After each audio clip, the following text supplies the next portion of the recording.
প্রিয় ছাত্রছাত্রীরা, এখন আমরা ইংরাজি সাহিত্যের নতুন যুগ সৃষ্টিকারী বিখ্যাত নাট্যকার ও কবি উইলিয়াম শেক্সপিয়ার সম্পর্কে জানব। উইলিয়াম শেক্সপিয়ার জন্মগ্রহণ করেছিলেন 23শে এপ্রিল 1564। উইলিয়াম শেক্সপিয়ার জন্মগ্রহণ করেছিলেন 1564 সালের 23শে এপ্রিল স্ট্র্যাটফোর্ড অফ অ্যাভনে। তার বাবা ছিলেন জন শেক্সপিয়ার এবং মা ছিলেন মেরি আর্ডেন। ওকে, অনুমান করা যায় তিনি স্থানীয় গ্রামার স্কুলে তার প্রাথমিক শিক্ষা পান, তারপর কোনো প্রতিষ্ঠানে আর তার শিক্ষা এগোয়নি। 1582 সালে তার থেকে 8 বছরের বড় অ্যানি হ্যাথওয়ের সঙ্গে তার বিয়ে হয়। তার সন্তান সুসানা এবং যমজ জুডিথ এবং হ্যামনেট স্থানীয় গির্জায় খ্রিস্ট ধর্মে দীক্ষিত হন। তিনি লন্ডনে চলে আসেন। পরবর্তীকালে লর্ড চেম্বারলেন্স মেন নামে এক নাট্য সংস্থায় যোগ দেন 1594 খ্রিস্টাব্দ। সেই সময় তিনি অংশীদারি নাট্যকার হিসাবে কাজ করতে শুরু করেন। শেক্সপিয়ার এই নাট্য সংস্থার সঙ্গে দীর্ঘদিন যুক্ত থাকেন এবং এই সংস্থাটিকে একটি অগ্রগণ্য পেশাদারী নাট্য সংস্থা হিসাবে গড়ে তোলেন। কিছু পরিবর্ধন ঘটিয়ে জেমস ওয়ান সিংহাসনে আরোহণ করার পর 1603 খ্রিস্টাব্দে এই নাট্য সংস্থার নামকরণ করেন কিংসম্যান। এই সংস্থাটি গ্লোব থিয়েটারে 1599 থেকে 1613 বিভিন্ন নাটক মঞ্চস্থ করে এবং একই সঙ্গে 1608 খ্রিস্টাব্দ থেকে ব্ল্যাক ফেয়ার্সে নাটক মঞ্চস্থ করে। তার চিরকালীন ইচ্ছা ছিল যে ভদ্রলোক এই উপাধিটা তার প্রয়োজন, কারণ তার সম্পর্কে ছোটোবেলায় একটা গল্প রয়েছে যে তিনি নাকি চোরা শিকার করতে গিয়েছিলেন টমাস লুসির জমিদারিতে এবং নাকি একটা হরিণ চুরি করেছিলেন। সেই শাস্তি এড়ানোর জন্যই তিনি লন্ডনে পালিয়ে গিয়েছিলেন। ওকে, তার এই ভদ্রলোক হিসাবে যে পরিচিতি, এই আকাঙ্ক্ষাটা পূর্ণ হয়। তিনি তার বাবাকে আবেদন করেছিলেন এই ভদ্রলোক যে উপাধিটা তাকে দেওয়ার জন্য। কিভাবে পূর্ণ হয়েছিল? তার বাবা তাকে তাদের কুলমর্যাদার নকশা আঁকা একটা ঢাল প্রদান করেছিলেন, কোট অফ আর্মস তাকে প্রদান করেছিলেন। ওকে, এই উইলিয়াম শেক্সপিয়ার প্রায় 37টা নাটক রচনা করেছেন। তোমরা এর মধ্যে কতগুলো নাটকের গল্প পড়েছো ক্লাস 11-এ। Macbeth, Othello, As You Like It, Comedy of Errors, এরকম তিনি 37টা নাটক রচনা করেছিলেন। এই নাটকগুলো ফার্স্ট ফোলিওটা প্রকাশিত হয় 1623 সালে। প্রকাশ করেছিলেন হেমিং অ্যান্ড কন্ডেল। তিনি শুধু নাটক রচনা করেননি, তিনি কবিতাও রচনা করেছেন। তার লেখা বিখ্যাত দুটো বড় কবিতা Venus Adonis, the rape of the Lucrece, এছাড়াও রয়েছে lover's complaint, the passionate pilgrim, the phoenix and turtle. তিনি 154টা সনেট রচনা করেন। আমরা জানি সনেট কি? Sonnet is a 14 lines poem. 14 লাইনের কবিতাকে বলা হয় সনেট, চতুর্দশপদী কবিতা বলি। আমরা জানি সনেটের উদ্ভব হয়েছিল ইতালিতে, আমরা পড়েছি। তাই সনেটগুলোকে বলা হতো ইতালিয়ান সনেট, এবং এই সনেটের সোর্সটা ছিলেন পেত্রাক, তাই সনেটকে বলা হতো পেত্রাকান সনেট। এই পেত্রাকান সনেটের দুটো করে ভাগ ছিল, অক্টেভ আর সেস্টেট। প্রথম লাইনকে বলা হতো অক্টেভ এবং শেষের 6 লাইনকে বলা হতো সেস্টেট। ওকে, অষ্টক আর ষষ্ঠক। শেক্সপিয়ার কিন্তু এই সনেটের যে স্ট্রাকচার, গঠন, তাটাকে তিনি পরিবর্তন করে দিয়েছিলেন। তিনি তার মতো করে সনেট রচনা করেছিলেন। তিনি সনেটগুলোকে ভাগ করেছিলেন first quatrain, second quatrain, third কোয়ার্টেন এবং কনক্লুডিং কাবলেট। প্রথম 4 লাইন, দ্বিতীয় 4 লাইন, তৃতীয় 4 লাইন এবং শেষে 2 লাইন। ওকে, শেক্সপিয়ারের সনেটগুলোকে 3টে ভাগে ভাগ করা যায়। প্রথম ভাগটিতে রয়েছে 1 থেকে 126টা সনেট। এই 1 থেকে 126টা সনেট তিনি উৎসর্গ করেছেন মিস্টার ডব্লিউএইচকে। মিস্টার ডব্লিউএইচ, এনার পরিচয় সঠিকভাবে জানা যায় না। কেউ বলেন তিনি আর্ল অফ সাউদাম্পটন, কেউ বলেন তিনি ছিলেন আর্ল অফ পেমব্রুক। তিনি কবিতার মধ্যে তাকে উল্লেখ করেছেন ফেয়ার ফ্রেন্ড হিসাবে, FAIR fair friend, FRIEND fair friend হিসাবে উল্লেখ করেছেন। 127 থেকে 152 নম্বর সনেটগুলি তিনি উৎসর্গ করেছেন ডার্ক লেডিকে, এনার পরিচয়ও আমরা জানতে পারি না। পরবর্তী 153 থেকে 154 এই দুটি সনেট তিনি উৎসর্গ করেছেন রোমান প্রেমের দেবতা কিউপিডকে। ওকে, আমরা যে সনেটটা পড়ব সেটা হলো সনেট নাম্বার 18। এই সনেটে আমরা দেখতে পাবো শেক্সপিয়ার তার বন্ধুর সৌন্দর্যকে চিরকালীন করার চেষ্টা করেছেন তার কবিতার মধ্য দিয়ে। এখানে তিনি একটা যুদ্ধ ঘোষণা করেছেন সময়ের সঙ্গে। আমরা জানি সময় সঙ্গে সঙ্গে কী হয়, সমস্ত জিনিস ক্ষয়প্রাপ্ত হয়, কিন্তু কবি চ্যালেঞ্জ করেছেন যে সময়ের সঙ্গে সঙ্গে তার বন্ধুর সৌন্দর্য ক্ষয়প্রাপ্ত হবে না, তার যে কবিতা, সেই কবিতা তার বন্ধুর সৌন্দর্যকে চিরকালীন করে রাখবে। ওকে, তাহলে আমরা এই কবিতার মধ্যে দিয়ে পাবো যে কবি তার বন্ধুর সৌন্দর্যকে ইটারনাল করতে চেয়েছেন। এই উইলিয়াম শেক্সপিয়ার 1616 সালে মারা যান। ওকে, চলো আমরা শুরু করি shall I compare thee to a summer's day. তোমরা প্রথমে সনেটটির নামকরণটা লক্ষ্য করো, shall I compare thee to a summer's day. দেখো, সনেটের নামকরণের ক্ষেত্রে কিছু নির্দিষ্ট নিয়ম নীতি রয়েছে। উইলিয়াম শেক্সপিয়ার এই সনেটটির নামকরণ করেননি। সনেটের নামকরণের ক্ষেত্রে একটা রীতি হলো যে সনেটের প্রথম লাইনটা তুলে দিয়ে নামকরণ করা হয়। এখানে সেই পদ্ধতিটাই ব্যবহার করা হয়েছে। নাম দেওয়া হয়েছে shall I compare thee to a summer's day. Okay, এই সনেটটি আয়াম্বিক পেন্টামিটারে লেখা হয়েছে, অর্থাৎ এই সনেটটির ছন্দটা হলো আয়াম্বিক পেন্টামিটার। ওকে, এখানেও আমরা লক্ষ্য করছি যে দেখো ভালো করে যে প্রথম 4 লাইন, দ্বিতীয় 4 লাইন, তৃতীয় 4 লাইন এবং শেষে 2 লাইনের ভাগ রয়েছে। হচ্ছে typical Shakespearean sonnet, first quatrain, second quatrain, third quatrain, concluding couplet. আবার অনেকে বলেন এটার মধ্যে আমরা পেত্তাকান সনেটেরও প্রভাব লক্ষ্য করি। প্রথম 8 লাইনের পরে তোমরা লক্ষ্য করো বাট দিয়ে বাক্যটা শুরু হচ্ছে, অর্থাৎ প্রথম 8 লাইনের সঙ্গে যে পরের 6 লাইনের পার্থক্য আছে এই বাট শব্দটা কিন্তু প্রকাশ করছে। ওকে, এই বিষয়টা নিয়ে আমরা পরে আলোচনা করব। তবে মনে রাখবে এটা হচ্ছে একটা শেক্সপিয়ারিয়ান সনেট। এর ফার্স্ট কোয়ার্টেন রয়েছে, সেকেন্ড কোয়ার্টেন রয়েছে, থার্ড কোয়ার্টেন রয়েছে এবং শেষে 2 লাইনে কনক্লুডিং কাবলেট এটা রয়েছে। এবং এই সনেটটার ছন্দটা কি বললাম, আয়াম্বিক পেন্টামিটার।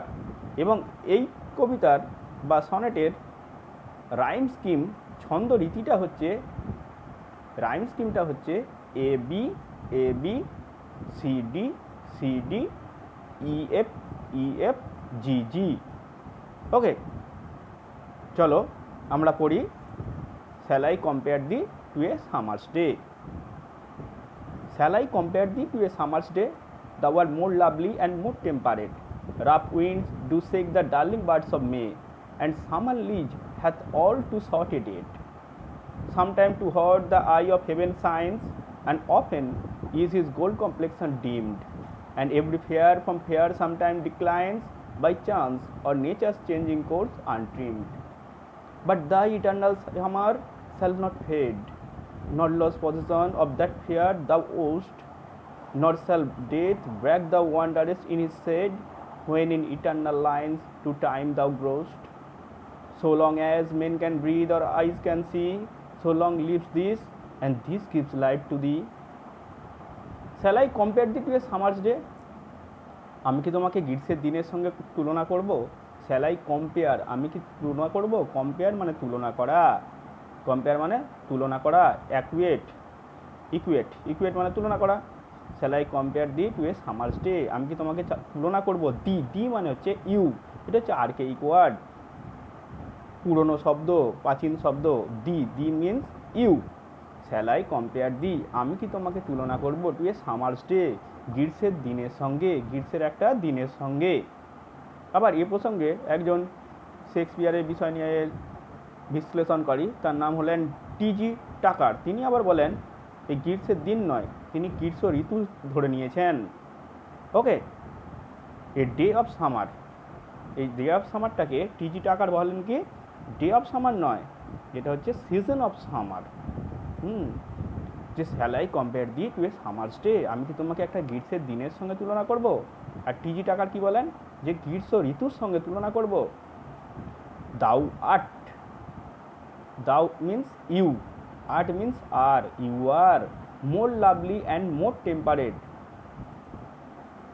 দাউ art more lovely and more temperate, তুমি হলে আরও বেশি সুন্দর, আরও বেশি পরিমিত বা মিতচারী, মিতাচারী। কি হলো ব্যাপারটা, যে প্রথমে যে কোশ্চেনটা করা হলো এর মধ্যেই কিন্তু উত্তরটা নিহিত রয়েছে, যে no I shall I compare thee to a summer's day, আমি কি তোমাকে গ্রীষ্মের দিনের সঙ্গে তুলনা করব? উত্তরটাই দেওয়া আছে নো, উত্তরটা হবে কি নো, এর মধ্যেই নিহিত রয়েছে উত্তরটা। এই রকম যে প্রশ্ন এগুলোকে বলা হয়, এটা হচ্ছে এক ধরনের অলঙ্কার, এটাকে বলা হয় এরোটেসিস। ওকে, এটা হচ্ছে একটা রেটোরিক্যাল কোশ্চেন, এটা একটা আলংকারিক প্রশ্ন, এরোটেসিস। এটার মানে কি, যে এই প্রশ্নটার মধ্যেই যেন উত্তরটা নিহিত রয়েছে। Shall I compare thee to a summer's day, আমি কি তোমাকে গ্রীষ্মের দিনের সঙ্গে তুলনা করব? এর উত্তরটা দেওয়াই হয়েছে যেন নো, না। কারণ কি, কেন তুলনা করব না? Thou art more lovely and more temperate, তুমি হলে আরও বেশি সুন্দর, আরও বেশি পরিমিত বা মিতাচারী।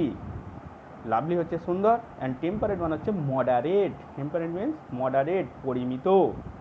ওকে, rough winds do shake the darling birds of May, শুধু তাই নয়, আমি তুলনা করবো না কেন, কারণ এই গ্রীষ্মের সময়ে আবার রুক্ষ বাতাস প্রবাহিত হয়, রুক্ষ বাতাস রাফ উইন্ডস প্রবাহিত হয়, ডু শেক যেটা ঝরিয়ে দেয়, the darling birds of May, May মাসে যে সুন্দর সুন্দর ফুলগুলো ফোটে, ডার্লিং মানে হচ্ছে প্রিয়, যে সুন্দর সুন্দর ফুলগুলো ফোটে সেগুলোকে ঝরিয়ে দেয়। ওকে, তাহলে এই গ্রীষ্মের সৌন্দর্য যেমন রয়েছে তার সঙ্গে আবার ডিস্ট্রাকটিভ একটা ম্যাটার রয়েছে, ধ্বংসকারী একটা রূপ রয়েছে। এই সময়ে রাফ উইন্ডস প্রবাহিত হয়, রুক্ষ বাতাস প্রবাহিত হয়, ডু শেক যেটা ঝাঁকিয়ে দেয় বা নষ্ট করে দেয়, কাঁপিয়ে দেয়, the darling birds of May, গ্রীষ্মের মে মাসে সুন্দর সুন্দর ফুলগুলোকে। ওকে, আর কি, and summer lease hath all too shorted, এবং সামার লিজ, গ্রীষ্মের সঙ্গে প্রকৃতির একটা সমঝোতা রয়েছে। লিজ, লিজ মানে হচ্ছে কি চুক্তি, যে প্রকৃতির সঙ্গে একটা চুক্তি রয়েছে, যে তাকে প্রকৃতি সামান্য সময় বরাদ্দ করেছে, তাকে প্রকৃতি সামান্য সময় বরাদ্দ করেছে। এই লিজ শব্দটা হচ্ছে একটা লিগাল কন্ট্যাক্ট, লিগাল কন্ট্যাক্ট, একটা আইনি চুক্তি রয়েছে, যেটা সাধারণত কাদের মধ্যে হয়, মালিক ও ব্যবহারকারীদের মধ্যে হয়। ঠিক আছে, এখানে প্রকৃতি হচ্ছে মালিক, সে গ্রীষ্মকে প্রদান করেছে সামান্য সময়, টু শর্টেড, সামান্য সময়। তাহলে কি হলো, এখানে আমরা কবিতা থেকে কি পেলাম, যে shall I compare thee to a summer's day, আমি কি তোমাকে গ্রীষ্মের দিনের সঙ্গে তুলনা করব? Thou art more lovely and more temperate, তুমি হলে আরও বেশি সুন্দর এবং আরও বেশি সুখকর। Rough wind do shake the darling birds of May, কেননা ঝোড়ো হাওয়া নাড়িয়ে দেয় মে মাসের সুন্দর কুঁড়িগুলোকে। And summer lease hath all too shorted, এবং গ্রীষ্মের জন্য বরাদ্দ রয়েছে খুব অল্প সময়, কিন্তু তোমার সৌন্দর্যটা হচ্ছে চিরকালীন। Shall I compare thee to a summer's day, আমি কি তোমাকে গ্রীষ্মের দিনের সঙ্গে তুলনা করব? তার মানে উত্তরটাই দেওয়া হচ্ছে না, আমি তোমাকে গ্রীষ্মের দিনের সঙ্গে তুলনা করব না। কেন করব না? Thou art more lovely and more temperate, তুমি হলে আরও বেশি সুন্দর, আরও বেশি পরিমিত বা সুখকর। Rough winds do shake the darling birds of May, শুধু তাই নয়, মে মাসে একটা রুক্ষ বাতাস প্রবাহিত হয়, যেটা নাড়িয়ে দেয় সুন্দর সুন্দর কুঁড়িগুলোকে বা ফুলগুলোকে। And summer lease hath all too shorted, এবং গ্রীষ্মের জন্য বরাদ্দ রয়েছে খুব অল্প দিন। তাহলে এটা গেল ফার্স্ট কোয়ার্টেন। নেক্সট দেখো, sometime too hot the eye of heaven shines, মাঝে মাঝে কি হয়, সামটাইম টু হট, মাঝে মাঝে খুব উষ্ণ হয়ে পড়ে। The eye of heaven shines, eye of heaven, eye of হেভেনকে বলা হয় সূর্যকে, আই অফ হেভেনকে বলা হয় কাকে, সূর্যকে। এটাকে বলা হয় পেরিফ্রেসিস বা সার্কামলোকিউশন, সার্কামলোকিউশন কি জিনিস? ঘুরিয়ে ঘুরিয়ে কোনো কিছুকে বলা। দ্য আই অফ হেভেন বলতে বোঝানো হচ্ছে সূর্যকে। ওকে, এটা ঘুরিয়ে বলা হচ্ছে সার্কামলোকিউশন। ওকে, বা পেরিফ্রেসিস। তাহলে কি হয়, কখনো কখনো খুব উত্তাপে কিরণ দেয় আকাশের সূর্য, ঠিক আছে? মাঝে মাঝে কি হয়, আকাশের সূর্যটা খুব উত্তাপ প্রদান করে। অ্যান্ড অফেন প্রায়শই is his gold complexion dim, প্রায়শই তার কমপ্লেক্সন মানে হচ্ছে গাত্রবর্ণ। The natural hue of the skin, প্রায়শই মানে প্রায়শই, অফেন মানে হচ্ছে প্রায়শই, ইজ হিজ গোল্ড কমপ্লেক্সন যে এই যে সোনালি তার গাত্রবর্ণ, ডিম মানে হচ্ছে অনুজ্জ্বল হয়ে যায়, ফ্যাকাশে হয়ে যায়। ওকে, মাঝে মাঝে সূর্য প্রচণ্ডভাবে কিরণ দেয়, আবার মাঝে মাঝে সেটা ফ্যাকাশে হয়ে যায়। When it is covered with clouds, যখন এটা মেঘে ঢাকা পড়ে যায়, কখন সূর্যের আলোটা ফ্যাকাশে হয়ে যায়? যখন সেটা মেঘে ঢাকা পড়ে যায়। Sometime too hot the eye of heaven shines, মাঝে মাঝে কি হয়, সূর্য প্রচণ্ড তাপ বিকিরণ করে। অ্যান্ড অফেন প্রায়শই ইজ হিজ গোল্ড কমপ্লেক্সন, তার এই যে সোনালি গাত্রবর্ণ, কমপ্লেক্সন হচ্ছে বর্ণ, গাত্রবর্ণ। ন্যাচারাল হিউ, ডিমড মানে ফ্যাকাশে হয়ে যায় বা অনুজ্জ্বল হয়ে যায়। And every fair from fair sometimes decline, every fare for fair sometimes decline, everything losses it's beauty with the passage of time, সময়ের সঙ্গে সঙ্গে সমস্ত জিনিস তার সৌন্দর্য হারায়। তাহলে প্রথম ফেয়ারটা আমরা বলতে কি বোঝানো হয়? The first fair refers to all beautiful object, প্রথম ফেয়ারটা রেফার্স করে সমস্ত সুন্দর জিনিসগুলোকে। And the second fair stands for the beauty as a whole, এবং দ্বিতীয় ফেয়ারটা বলে সামগ্রিক সৌন্দর্যকে। প্রত্যেকটা সুন্দর জিনিসের সুন্দর অংশগুলো নষ্ট হয়ে যায়। The first fair refers to all beautiful objects, প্রথম ফেয়ারটা রেফার করে কোনগুলোকে? প্রত্যেকটা সুন্দর জিনিসকে। And the second fair stands for, এবং দ্বিতীয় ফেয়ারটা উল্লেখ করে বিউটি অ্যাজ এ হোল, সৌন্দর্যকে, সামগ্রিক সৌন্দর্যকে। ওকে, অ্যান্ড বাই কিসের দ্বারা নষ্ট হয়ে যায়? বাই চান্স মানে accidentally, or nature changing course untrimmed. কখন সৌন্দর্যগুলো নষ্ট হয়ে যায়? দুটো কারণে হতে পারে, একটা হতে পারে দুর্ঘটনাক্রমে, by chance, or nature changing course untrimmed, আর 2 নম্বর হচ্ছে সময়ের সঙ্গে সঙ্গে, nature changing course by natural course of action, প্রকৃতির স্বাভাবিক নিয়ম অনুসারে।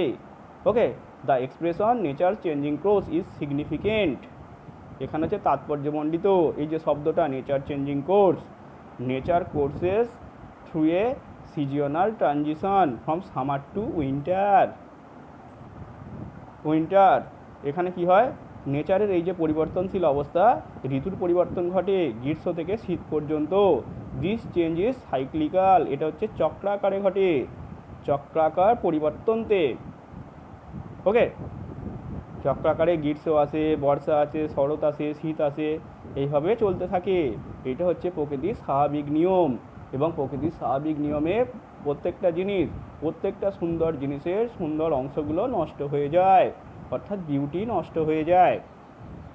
ওকে, আর অথবা আর একটা কারণে হতে পারে, সেটা হচ্ছে বাই চান্স, অ্যাক্সিডেন্টালি। তাহলে কী পেলাম? Sometimes too hot the eye of heaven shines, কখনো কখনো খুব উত্তাপে কিরণ দেয় আকাশের চোখ, যেটা হলো সূর্য।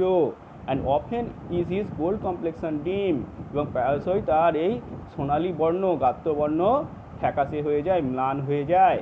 And every fair from fair sometimes decline, প্রত্যেকটি সুন্দর বস্তু থেকে তার সৌন্দর্য হারিয়ে যায়। কিসের কারণে?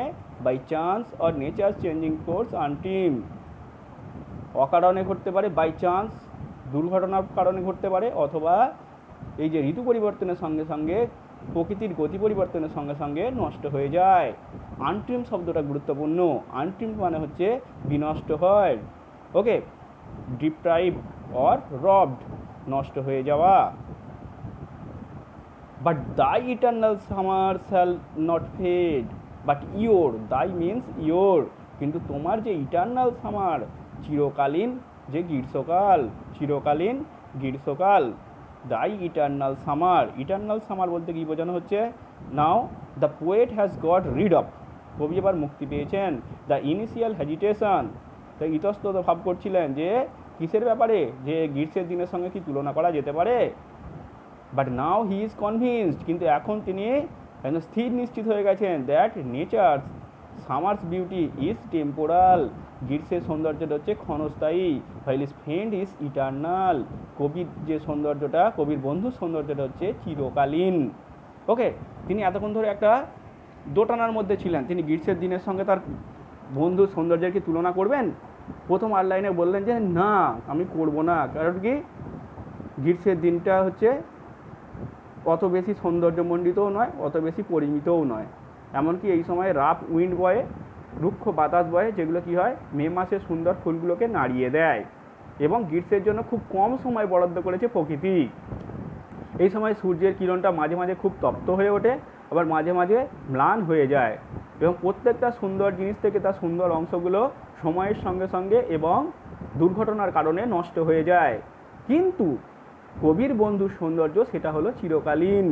তাই তিনি কি বলতে চাইছেন? But thy eternal summer shall not fade, তোমার যে চিরকালীন সৌন্দর্য, এখানে সামার মিন্স বিউটি, বিউটি হয়েছে, but thy eternal summer shall not fade, তোমার গ্রীষ্মকালীন যে সৌন্দর্য, অর্থাৎ তোমার যে সৌন্দর্য, সেই সৌন্দর্য কিন্তু কখনো নষ্ট হবে না। Nor lose possession of that fair thou owest, তোমার অধীনে থাকে যে সৌন্দর্যটা, তোমার অধীনে যে সৌন্দর্য রয়েছে, ওন, ওস্ট মিন্স ওন, তোমার অধিকারে, অর পজেস্ট, পজেস্ট মানে অধিকারে থাকা, তোমার অধিকারে রয়েছে যে সৌন্দর্যটা, সেটা কখনো পজেশন, পজেশন মানে হচ্ছে হ্যাঁ not possession, possession means, possession মানে হচ্ছে নিয়ন্ত্রণ হারানো, lose possession of, lose hold নিয়ন্ত্রণ হারানো, কিসে নিয়ন্ত্রণ হারানো? অফ ফিয়ার দ্য ওস্ট, তোমার মধ্যে যে সৌন্দর্য অধিকার রয়েছে সেটা কখনো হারিয়ে যাবে না। Nor shall death brag the wanderest in his shade, মৃত্যু কখনো গর্ব করতে পারবে না যে সে তোমাকে গ্রাস করেছে। মৃত্যুর একটা গর্ব রয়েছে যে সমস্ত জিনিস তার অধীনে আসতে বাধ্য, কিন্তু মৃত্যুও কখনো গর্ব করতে পারবে না। ব্র্যাগ, ব্র্যাগ মানে হচ্ছে গর্ব করা, হয়েছে, প্রাউড হতে পারবে না, ব্র্যাগ মানে হচ্ছে বড়াই করা। Okay, to boast of, to boast of, গর্ব করতে পারবে না কি ব্যাপারে? যে সে তার ছাওয়ায় তোমাকে নিয়ে এসেছে বা তোমার সৌন্দর্যটাকে সে নষ্ট করেছে। When in eternal lines to time the grace, যখন এই চিরকালীন লাইনগুলোতে তুমি সময়ের সাথে সাথে বেড়ে উঠবে। হোয়েন ইন ইটার্নাল লাইন্স, এই চিরকালীন লাইন, লাইন বলতে এখানে বোঝানো হচ্ছে চিরকালের লাইন, লাইন হচ্ছে কবিতার লাইনগুলো, ইটার্নাল লাইন্স, এই লাইনগুলোতে, কবিতার লাইনগুলোতে, টু টাইম সময়ের সাথে সাথে দাও গ্রোস্ট, তুমি বেড়ে উঠবে। ওকে, তাহলে কি হলো? But thy eternal summer shall not fade, কিন্তু তোমার যে চিরযৌবন কখনো তা ক্ষয়প্রাপ্ত হবে না। Not lose possession of that fair the owest, okay, সম্পদ যা তোমার আছে সেটা চিরকাল অটুট থাকবে। Not shall death brag the wanderest in his shade, মৃত্যু চাহা, এই মৃত্যু কখনো অহংকার বসে তোমাকে তার ছাওয়ায় আনতে পারবে না। When in eternal lines to time the growest, হ্যাঁ, তুমি বরং খ্যাতি বৃদ্ধি পাবে, তোমার খ্যাতি বরং বৃদ্ধি পাবে এই কবিতার লাইনগুলোর মধ্য দিয়ে বা সময়ের সঙ্গে সঙ্গে, কবিতার মধ্য দিয়ে বা সময়ের সঙ্গে সঙ্গে। ইটার্নাল ভার্সেস, এই ইটার্নাল লাইন্স মানে হচ্ছে ইটার্নাল ভার্সেস। ওকে, এই যে কবিতার মধ্য দিয়ে তোমার সৌন্দর্যটা সময়ের সাথে সাথে বৃদ্ধি পাবে। নাও এবার দেখবো আমরা কনক্লুডিং কাবলেট। এতক্ষণ ধরে যে তুলনাটা করা হলো, এবার কনক্লুডিং কাবলেট, এখানে আপনি কী করবেন? উপসংহার টানবেন। So long as men can breathe or eyes can see, so long lives this and this gives life to দি।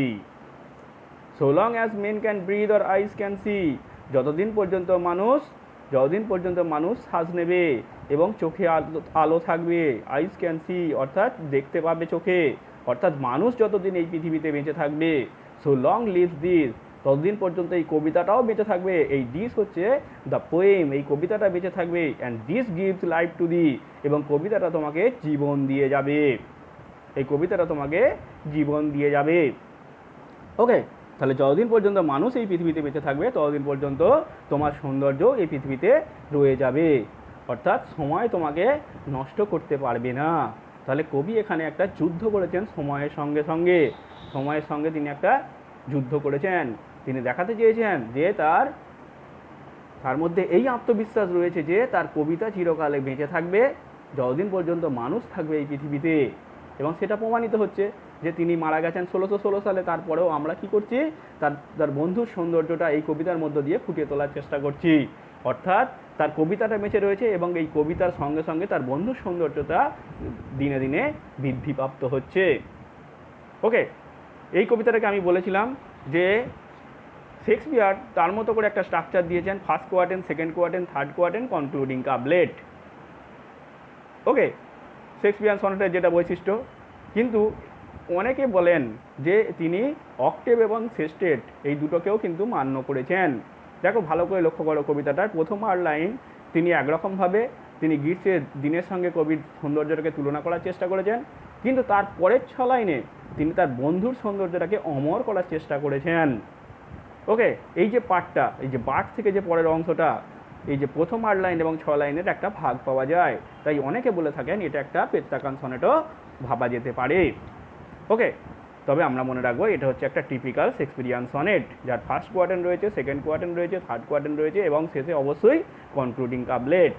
তিনি উপসংহার টানলেন, তিনি গ্রীষ্মের দিনের সঙ্গে তার বন্ধুর সৌন্দর্যকে তুলনা করতে চাননি, কারণ গ্রীষ্মের দিনের সৌন্দর্যটা অতটা বেশি সুন্দর নয়, অতটা পরিমিতও নয়। এমনকি গ্রীষ্মের দিনের মধ্যে একটা ডিস্ট্রাকশন রয়েছে, সেই সময় একটা রাফ উইন্ড বয়, রুক্ষ বাতাস বয়, যেটা কি করে কুঁড়িগুলোকে নষ্ট করে দিতে পারে বা নাড়িয়ে দিতে পারে। কিন্তু তার বন্ধুর মধ্যে এরকম ডিস্ট্রাকটিভ কোনো অ্যাটিটিউড নেই। ঠিক আছে, শুধু তাই নয়, এই সময়ে গ্রীষ্মের যে সূর্য মাঝে মাঝে খুব প্রখরভাবে কিরণ দেয়, মাঝে মাঝে আবার তার সৌন্দর্য, তার যে উত্তাপ সেটা ম্লান হয়ে যায়। প্রত্যেকটা সুন্দর জিনিসের সুন্দর অংশগুলো সময়ের সাথে সাথে এবং দুর্ঘটনাক্রমে নষ্ট হয়ে যেতে পারে, কিন্তু এই কবির বন্ধুর যে সৌন্দর্য, ফেয়ার ফ্রেন্ডের যে সৌন্দর্য, এটা কখনোই বিনষ্ট হবে না, কারণ তার সৌন্দর্যটা চিরকালীন, সেটা লিখিত হয়ে রয়েছে এই কবিতার মধ্য দিয়ে। যতদিন পর্যন্ত পৃথিবীতে এই কবিতা মানুষ বেঁচে থাকবে, তার সঙ্গে সঙ্গে এই কবিতাটাও বেঁচে থাকবে এবং এই কবিতাটা কবির বন্ধুকে নতুন জীবন দিয়ে যাবে, তার সৌন্দর্যকে আরও বেশি বৃদ্ধি করে যাবে। ওকে, থ্যাংক ইউ।